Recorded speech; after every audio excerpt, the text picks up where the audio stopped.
Hey y'all, it's Yusuf with the video game plot summaries, and this is the plot of The World Ends With You, Part 4. In the last episode, Neku and Josh pretty much spent the whole time looking for the Shibuya River so Josh can jack Shibuya by fighting the composer and taking his spot. Neku almost finds out who kills him. Maybe. And on day 7, Sho Minamimoto lets loose with a level I flare that levels the floor Neku, Josh, and Minamimoto were fighting on, with Josh sacrificing himself to save Neku. Back to the story. So Neku is back on day 1. He gets the same mission as usual, 10-4. Kariya and Yashiro are exhausted. They have never done this game 3 weeks in a row. Now the game master is Konishi, and the rules are screwy. Yashiro is pretty tired of being a grunt. She's not fulfilled. Kariya convinces her that she needs to put her heart into whatever she is doing, and she agrees. Back to the scramble, Neku runs to Hachiko to find a new partner. Then, when he can't find anyone, gets a text. He's the only player? So that's what Yashiro meant when she was complaining about the rules. Neku realizes that his entry fee was the other players. He is surrounded by noise now. He's stuck. Kariya and Yashiro appear, ready to signal the erasure of Neku. Yashiro starts a countdown because, why not? She gets to 0, but before she can give the command, she's stopped by none other than Beat. He's not happy about the rules being compromised. Sidebar. I'm a little proud of my Beat voice in the playthrough. I think I nailed it. Let me know in the comments if you agree. The hell you doing? Quit playing dirty. You can't have a game with just one player. Maybe the composer's down with that, but I ain't him. Who invited you, fresh meat? You're not thinking of betraying us. First you give me some lame special op and make me snipe my friends, and now you're gonna take down a defenseless player? Ain't you Reapers got any honor? Now you got me all kinds of pissed. Y'all going down, yo. So, Beat defects and makes a pact with Neku. When they defeat all the noise, Beat takes the point and Neku and he run away before Yashiro can summon any more noise. Yashiro couldn't give chase because of protocol, so instead she calls headquarters and tells them that Beat defected. In the meantime, Neku and Beat stop and deliver some much needed explanation. Neku tells Beat that his Reaper wings are gone and asks why Beat saved him. Beat shrugs his shoulders. Neku gave back the pendant, and he really didn't want to be a Reaper if they were gonna cheat. Then Beat asks Neku what happened to Josh, and we finally get that flashback to after the above 9,000 flare, level I. Neku ends up at the game's finish line with none other than Kitaniji himself. Kitaniji congratulates him for finishing and stopping Sho, the rogue Reaper. Neku is confused, so Kitaniji fills him in on what happened. Apparently Josh and Sho disintegrated in the explosion. Neku feels like crap because he blamed Josh for killing him, but then it turns out to be Sho that killed him. Neku didn't have a chance to apologize. And Kitaniji assures him that erasure doesn't happen to Josh because he wasn't even in the actual game. Yeah, he wasn't in the actual game even though he partnered up with Neku and was able to fight with him, and also no one in the RG ever acknowledged his presence while he was roaming around on the streets. That not part of being in the actual game.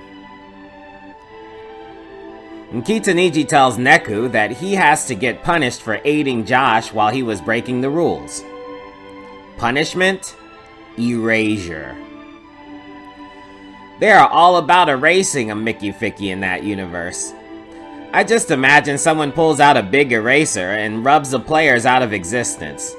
I mean, the Reapers can't kill someone who is already dead, but it sounds so silly to me. What happened to Johnny? He was erased. Oh no!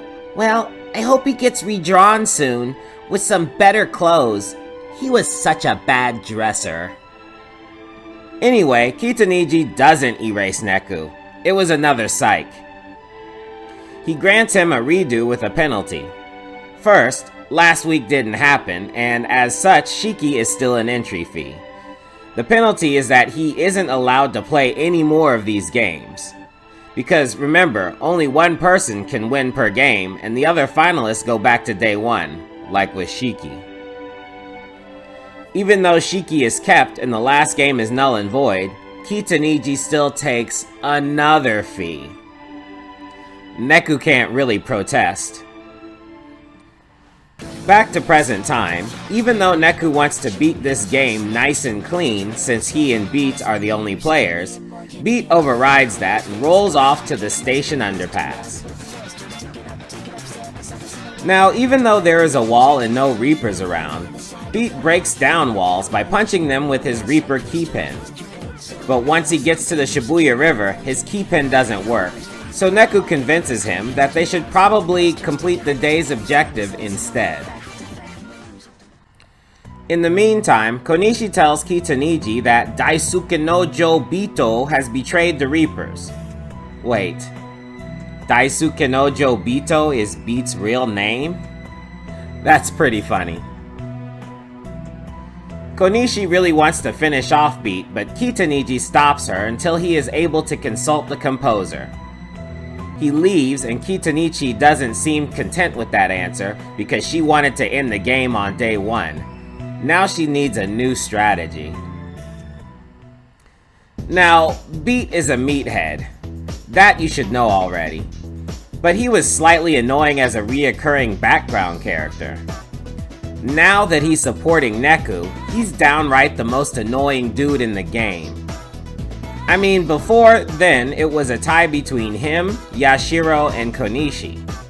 Konishi is just made to be unlikable, and Yashiro is basically Konishi as a high school mean girl. But Beat takes the meathead with a heart of gold trope to the next level. I mean, he always says something stupid, and Neku is pretty much babysitting him for the whole week. At least with Josh, he just used doublespeak and gaslighting to evade questions. Beat is just too stupid to answer anything. I'm talking borderline special needs slow. When it's being played as a joke, it's okay. But then they put that idiot right into the beef of the story and try to move it along. I respect the effort, but it doesn't work for me. If you liked Beat as the third partner, let me know about it in the comments. Now that that's out of the way, the two get to 10-4 and Neku asks Beat if the only reason he helped Neku is because he returned the necklace. Beat confesses that he wants to replace the composer with himself. See, this is what I'm talking about. So Kitaniji gets back from the composer and tells Konishi that Beat is to be treated like a normal player now. He tells Konishi that she has to erase both the players now. But just in case, the Reapers have to wear their outlet pins, O-pins for short, which apparently is like steroids for Reapers. Stronger but with side effects that aren't so great. He is also issuing an emergency call. Konishi assures him the call will be made, but she smells something is wrong and decides to make another plan. But she has to do some research first. Day 2. Before the two can skip the mission and go to the Shibuya River again, they are confronted by Konishi. She calls them out for what they were about to do and informs Beat that he's a player now. As of today, you are just a player. Whatever. You can't fire me cause I quit, yo. Oh, don't act like a child. You think I'm acting? No, I can see it comes quite naturally to you. Damn right. Dude, he's making fun of you. What? Konishi reveals that there will be a penalty for breaking Reaper rules, even if he is a player now. While he was a Reaper, he had 0 kills, and the kills were what keeps Reapers alive. So, with no kills, Beat has 5 days to live. She also surmises that the only reason he became a Reaper is because of the noise sitting on his shoulder, which I had been wondering about for quite some time, like, no one else sees that? So, as Beat's entry fee, she takes the noise.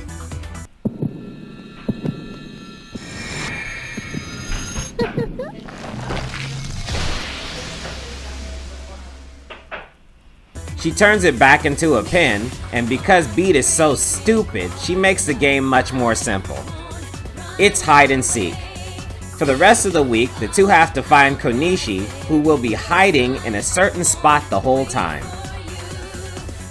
Meanwhile, we see Korea and Yashiro looking at their O pins, which are the red player pins from earlier in the game. Korea has his doubts about them though. He changes the subject to how Yashiro seems happier, and then they get caught off guard by a woman. But is it a secret who she is? I'm guessing Konishi, because who else could it be? Neku and Beat are trying to chase Konishi until they run into a Reaper. The Reaper informs them that the UG is on emergency call. That's when the UG is in imminent danger, and they lift the ban on Reapers attacking players directly. On top of that, they place a bunch of incentives on collecting Neku and Beat's heads. Then on top of that, the Reapers have an O-pin powering them up. They fight, and our heroes win. There's a running joke that Beat doesn't like anyone knowing his name.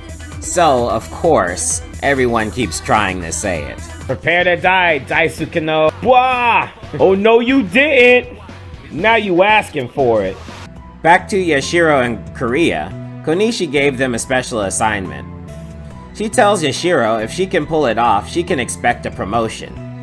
She looks at Korea and starts to tell him he should already be promoted, but he diverts the conversation to her hiding place. She doesn't really plan on hiding. On the contrary, she's planning on attacking from the last place they will expect. So Neku and Beat are still chasing after Konishi and fighting through the Reapers with O-pins. They run into 666, who is the first one who gets Beat's whole name out. Now, Daisuke no Jo Bito, prepared to be face melted. What? Is that some kind of hex? Yo, don't you dare use that name. Name? You don't mean... Yeah. Are you serious? They fight. The team wins, but they don't erase 666. They actually have no hard feelings and wish him luck in his next concert. He doesn't want to owe anyone, so he gives the guys his key pin.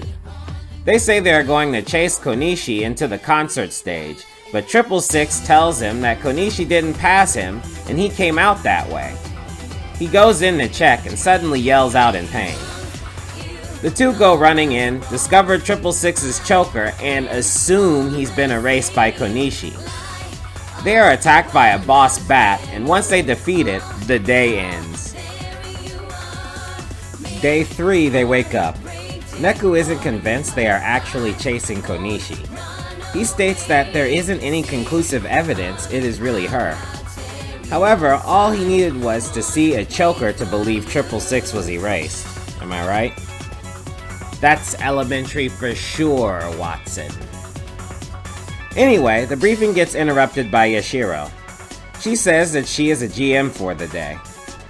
She offers a mission to Beat in exchange for the noise pin that was his entry fee. Of course, Neku is skeptical of her tricks because of when he almost killed Shiki over it. So she explains that the mission is Reaper Sport 4. And then, during the explanation, Beat sneezes loudly and Neku doesn't hear any of the rules.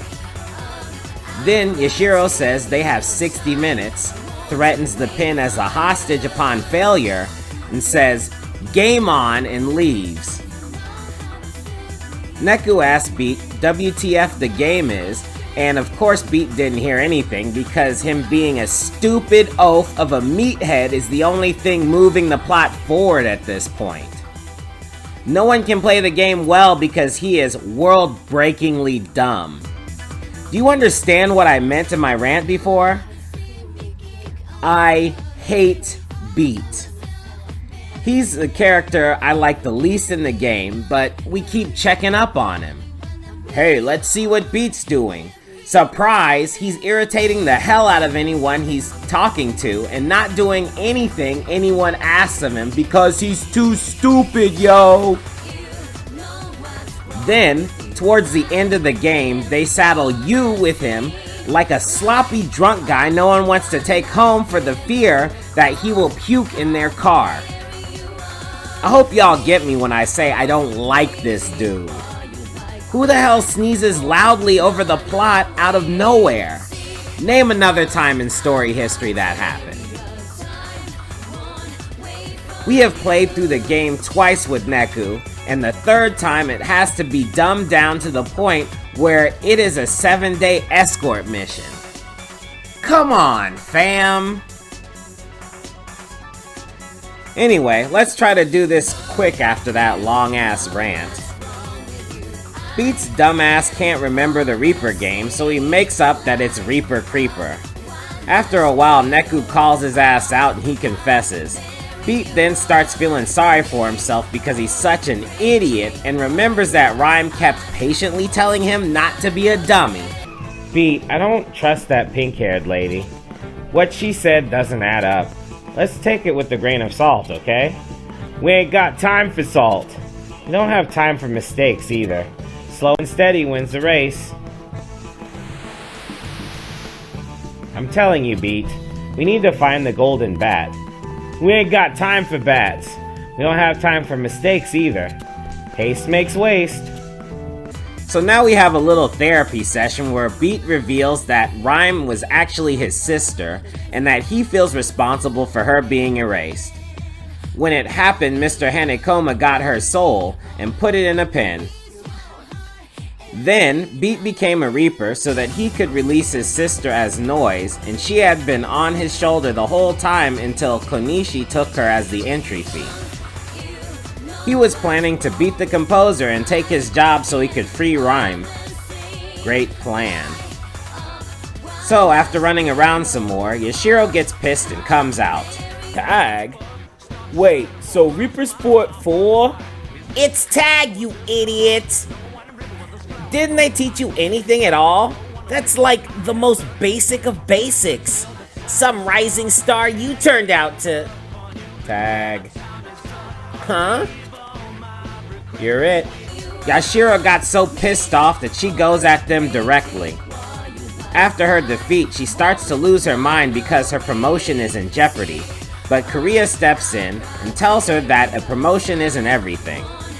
She gets mad at him because he doesn't have the drive to do better, but then Korea points out that once you do better, what is the end goal after that? It's much better to stay in the field where the action is, and where he can keep swindling free bowls of ramen out of Yashiro. Yashiro pauses to think of what her job would be like without all that and decides that maybe a promotion isn't the best thing ever. After that, Korea hands the kids a level 3 key pin. He doesn't hand over Rhyme though, because he hasn't had his chance yet. But he promises he will hand over Rhyme if he loses. Day 3. They wake up at Mayashita Park underpass. Neku sees Beat brooding in the corner and checks on him. Beat warns Neku how good Korea is. He's at a higher level than the game masters they faced before. Korea actually sets up a puzzle with boxes holding key pins, papers with clues, and Noise positioning. Then he leaves a note for our heroes, telling them to meet him at Tower Records. They figure out the puzzles, and Beat starts brooding again near some flowers. Neku checks on him and he starts crying. This is where Rhyme and Beat died. He had a fight with his parents about being a dummy, no doubt, and he charged out the door. Rhyme followed him into the street without looking. He turned around to try and save her, and they both got offed. That makes her erasure video make a little bit more sense.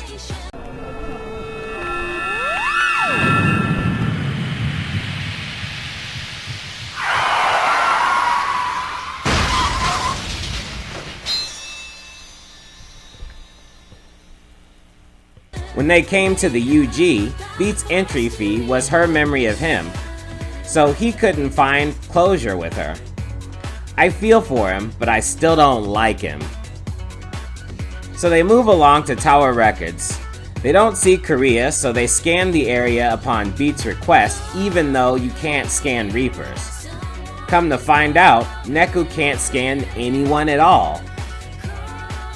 Then they notice that everyone has the red player pins from earlier in the game, and that must be what is blocking the mind reading. Because the red player pins are a copy of the cat design, it leads Neku to believe that Mr. Hanekoma may be the composer. Again. Before they can stipulate any further, Korea shows up for the fight. When he loses, Yashiro shows up and then they fight Neku and Beat together. When Korea and Yashiro lose again, they finally give up and give Rhyme the pin. It's fake. Konishi lied to the Reapers. Korea feels bad about it and hands Neku and Beat the level 4 key pin. Beat warns the Reapers that the last Reaper to give them a key pin was erased. Later on, the two Reapers are talking about how messed up the UG is now. The higher-ups treat the ground Reapers like grunts. They were used, and even the O-pins were fakes. Yashiro decides she's going to change it, but Korea is coming with her. They are moving up the ladder as a team.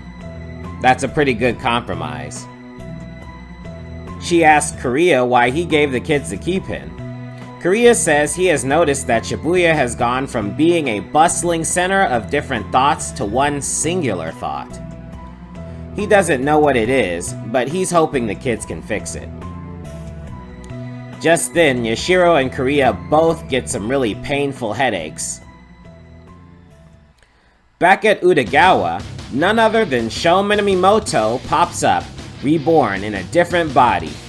He's ready to go crunch some numbers. Day 5, Beat starts flipping out because he has less than 3 days to defeat the composer. Korea's key opens Utagawa, so they head that way. Everyone they run into at this point is saying the same thing.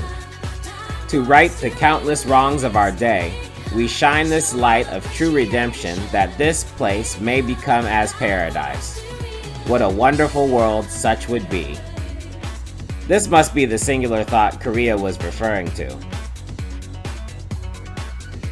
A little later, Beat clarifies his relationship with Rhyme. He didn't want to be anything, but his parents were always on his ass to figure something out. They eventually gave up on trying to get him somewhere, but Rhyme always had faith in him. But when Beat never came up with anything, he felt bad. He made up a dream for her that he was going to be the world's best skater.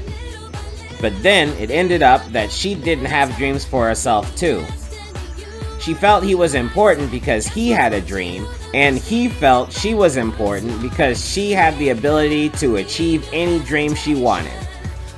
So when it looked like he was going to get erased, she sacrificed herself because he would have the chance to live his dream for the both of them, even though he lied about his dream to make her feel better. I gotta admit, for Beat to figure out why and how the events that led up to Rhyme's death happened takes some real smarts he doesn't have, even in hindsight. Anyway, Neku calls him off the ledge by telling him not to be such a wuss and telling him Rhyme wouldn't want that. Beat starts to think that Mr. Hanekoma is the composer, but Neku counters by saying Josh was looking for the composer and Mr. Hanekoma helped him. So they get to Utagawa, and the force field had been busted open without a key, and it was level 4. It could block above 9,000. They head in and find a used sigil. Neku uses the picture app Hanekoma put on his phone to see that 4 days ago, Hanekoma himself was investigating it. So they head to Cat Street Cafe. Of course, they don't take 2 steps before they run into Nega Korea and Nega Yashiro. The Team Neku beats them and see the O-pins on them. Korea said they are not real O-pins, so it's safe to assume that they are the same player pins that the normal citizens are wearing. But for some reason, the team just steps over Korea and Yashiro instead of just removing the pins. I mean, how hard is it to just walk through the UG and remove the pins from every Reaper you defeat, and then tell them to remove the pins from the people in the RG? I guess they were too much in their own world to think of that. Well, day 6. At this point, I feel like fighting a boss automatically kicks them to the next day. So, don't do that, right? Anyway, they head to Cat Street and find another high-level wall that's been busted up. They get to the cafe and find it trashed. Neku wants to use the phone camera again, and tells Beat it takes pictures of the past. So before he can use it to figure out who is at fault, Beat snatches it from Neku's hand and takes all 3 pictures. Thanks, Mr. Meathead. At least one of the pictures taken reveals Mr. Hanekoma hiding something. They go over to the spot and find a key and a letter. The key, they hope, is for Shibuya River. The note says, "Staying alive in the Shibuya boils down to one simple trick. Enjoy the moment with all your might, whether it's gloomy, whether it's bright." On the way there, Beat and Neku run into a trash heap, and then Sho Minamimoto appears. He tells Neku that he used that explosion in his calculations to create his new body, which is juiced with some strong taboo magic. He busted out just recently. That is the burned up sigil they were looking at in Utagawa. He's also the one punching through all the walls. Like Beat, he wants to stop the composer as well. That's why he went through such lengths to power up himself. He went to Hellcat, Hanekoma's cafe, and wrecked the place looking for him. Since the kids don't know where he is, Sho decides to fight them. The kids get beat. Sho decides that's enough and leaves to prep for his fight with the composer. Alright y'all, I'm looking at the clock and I feel like that should be good enough. We start on day 7 and I don't want to start it here and then have a bunch of little extra stuff all over the place. You know when you're at the end of a game, you think it's going to be quick and then they drag it out for a long time trying to sew up all the loose ends. There's also the ending to watch, which is a lot of words in a small video. So, we're going to go ahead and cover that on the next one. And I'll see you guys then. Peace.